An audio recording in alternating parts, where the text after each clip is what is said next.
ഇവിടെ പിന്നെ ഒരാഴ്ച കൊണ്ട് മഴയുടെ തൃശ്ശൂർ പൂരമാണ്. ഇപ്പൊ ഒന്ന് പുറത്തോട്ടൊക്കെ പോകണമെങ്കിൽ മഴയുടെ സമയവും കാലവും ടൈം ടേബിളൊക്കെ നോക്കി പോകാൻ പറ്റൂ. എനിക്ക് ഈ ചുരിദാറിന്റെ കൂടെ ഷോൾ ഇട്ടില്ലെങ്കിൽ എന്താണെന്നറിയില്ല, ഒരു സുഖം കിട്ടാറില്ല.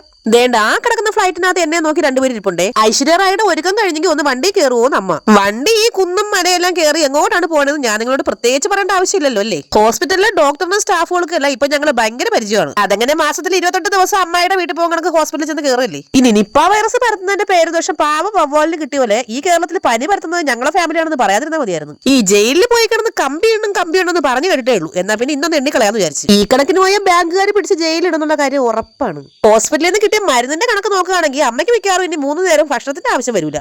ഹോസ്പിറ്റലിന്റെ അകത്ത് ക്യാൻറ്റീൻ ഉള്ളതുകൊണ്ട് ഈ മഴയത്ത് ചായക്കട തപ്പി നടക്കേണ്ടതില്ല. ഞാൻ പച്ചക്കായ കൊണ്ടുള്ള ബജിയും അവരെല്ലാരും പഴുത്ത കായ കൊണ്ടുള്ള ബജിയാണ് എടുത്തത്, അതായത് ഏത്തക്കപ്പം. അതാണ് ഇന്നൊരു വെറൈറ്റിക്ക് ഞങ്ങൾ എല്ലാവരും ചായ മാറ്റി പിടിച്ച് കോഫി ആക്കാന്ന് വിചാരിച്ചു. ചായ കുടിച്ചിറങ്ങിയതിന് ശേഷം ആ പഞ്ചായത്തിലുള്ള ഒരു 100 കടയിലെങ്കിലും ഞാൻ കയറി കാണും ഗീവ് അവേ കൊടുക്കാനുള്ള കൊറിയർ കവറിന് വേണ്ടിയിട്ട്. കൊറിയറിന്റെ കവർ പോയിട്ട് കൊറിയർ എന്താന്ന് പോലും അറിയാതെ നിൽക്കുന്ന കുറെ ആൾക്കാരെ കാണാൻ പറ്റി. ഇപ്പൊ ചെറിയൊരു ആശ്വാസം, ഈ ലോകത്ത് ഞാൻ മാത്രമല്ല മണ്ടൻ, എന്നെ പോലെ കുറെ ആളുകളുണ്ട്. വാങ്ങിക്കാൻ പോയത് കൊറിയർ അയക്കാനുള്ള കവർ ആണെങ്കിലും കിട്ടിയത് വേണ്ട ഉണക്കക്കരുവാടായിരുന്നു. അത് പിന്നെ നിങ്ങൾക്ക് ഉണക്കമീൻ, ഞങ്ങൾ തിരുവനന്തപുരംകാർക്ക് ഉണക്കക്കരുവാട്.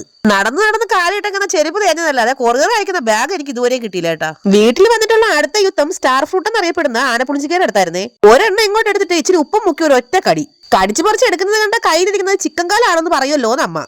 ഒറ്റ കടിയിൽ തന്നെ വായിലുള്ള പല്ലെല്ലാം ഉപ്പിലിട്ട മാങ്ങ പോലായി. ഇനി കുറച്ചെടുത്ത് തേണ്ട ഇതുപോലെ വട്ടത്തിൽ മുറിച്ചെടുക്കാം. ആഹാ, ക്രിസ്മസിന് സ്റ്റാർ നോക്കിക്കൊണ്ടിരിക്കുന്നത് കണ്ടിട്ട്. നിങ്ങൾ ഇപ്പൊ ഈ കണ്ടുകൊണ്ടിരിക്കുന്നത് ഫ്ലിപ്കാർട്ടിൽ നിന്ന് മേടിച്ചൊരു ബോട്ടിലാണേ. ഞാൻ ഓർഡർ ചെയ്തത് 2 ലിറ്ററിന്റെ ബോട്ടില്. ഫ്ലിപ്കാർട്ട് മാമൻ എനിക്ക് അയച്ചു തന്നത് 1/2 ലിറ്ററിന്റെ ബോട്ടില്. ബാക്കി 1.5 ലിറ്റർ പുള്ളിക്കാരൻ എവിടെ കൊണ്ട് മുക്കിയോ ആവോ. നല്ല കാന്താരി, ഉടങ്കല്ലി, മുളകും ഉപ്പും ചൂട് വെള്ളമൊക്കെ ഒഴിച്ചതേ നമ്മൾ സംഗതി സെറ്റ് ആക്കിയിട്ടുണ്ടേ. ഇനി ഇന്ന് മുതൽ ഈ കുപ്പിക്ക് ഒരു റെസ്റ്റ് ഉണ്ടാവില്ല. അപ്പൊ നിങ്ങൾ എല്ലാവരും നമ്മുടെ ചാനൽ സബ്സ്ക്രൈബ് ചെയ്യണം കേട്ടോ.